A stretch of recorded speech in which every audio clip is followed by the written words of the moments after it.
Imagine this. It's the year 1750. The age of sail rules the oceans.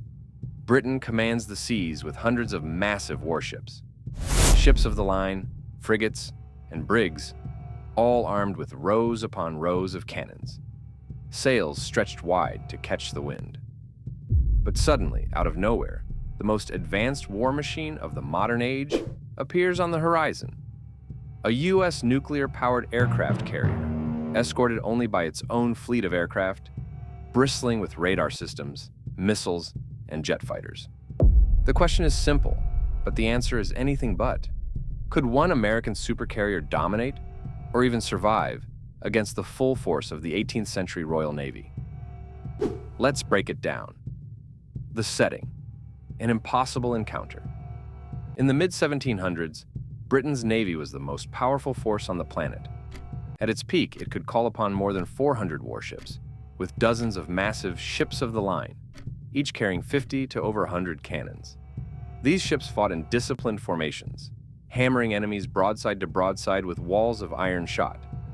Into this world appears a modern American aircraft carrier, perhaps the USS Gerald R. Ford. Displacing over 100,000 tons, powered by nuclear reactors, it needs no wind, no sails, no coal. It can keep moving indefinitely. With a top speed of 30+ knots, it could easily outrun any sailing ship. And the weapons it carries? A-18, Super Hornets, F-35 stealth fighters, guided missiles, anti-aircraft systems, and electronic warfare technology that would look like pure sorcery to a British sailor of the 18th century. But raw firepower isn't the only factor here. Let's compare strategy, logistics, and limitations. Firepower. Cannons versus jets. On paper, this looks like a massacre. A single modern fighter jet could fly circles around wooden sailing ships, dropping bombs or firing missiles with pinpoint accuracy. Entire ships of the line, which once required hours of brutal cannon exchanges to sink, could be obliterated in seconds. Think about it. The Royal Navy at Trafalgar in 1805 fielded 27 ships of the line. Each took years to build, thousands of trees, and enormous crews. Against modern jets, each of those majestic wooden giants would burn or explode almost instantly. Even the carrier itself, armored with advanced bulkheads and equipped with missile defenses, would be completely untouchable by 18th century cannons. Their round shot might dent the hull at best, but compared to modern steel and damage control systems, it's laughably ineffective. So, in a direct battle, the carrier dominates. Planes sink ship after ship, missile systems blast anything that dares come close, and the Royal Navy can't even touch it. Logistics. The hidden weakness. But here's the twist. Modern carriers don't operate alone.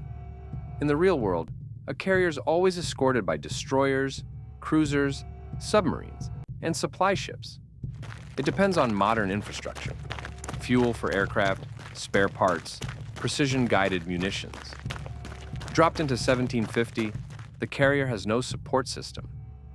Sure, the nuclear reactor keeps it moving, but the jets need fuel, bombs, and maintenance. Once the carrier burns through its limited supply of missiles and bombs, it's reduced to a giant floating hulk with some machine guns. Meanwhile, the Royal Navy's greatest strength wasn't technology, but sheer numbers and endurance. Britain could build more ships, recruit more sailors, and fight a long war of attrition. The carrier could annihilate dozens, even hundreds of ships.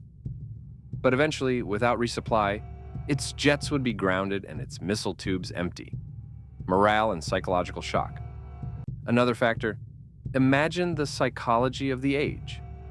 To an 18th century sailor, seeing a carrier appear would be like facing a sea monster.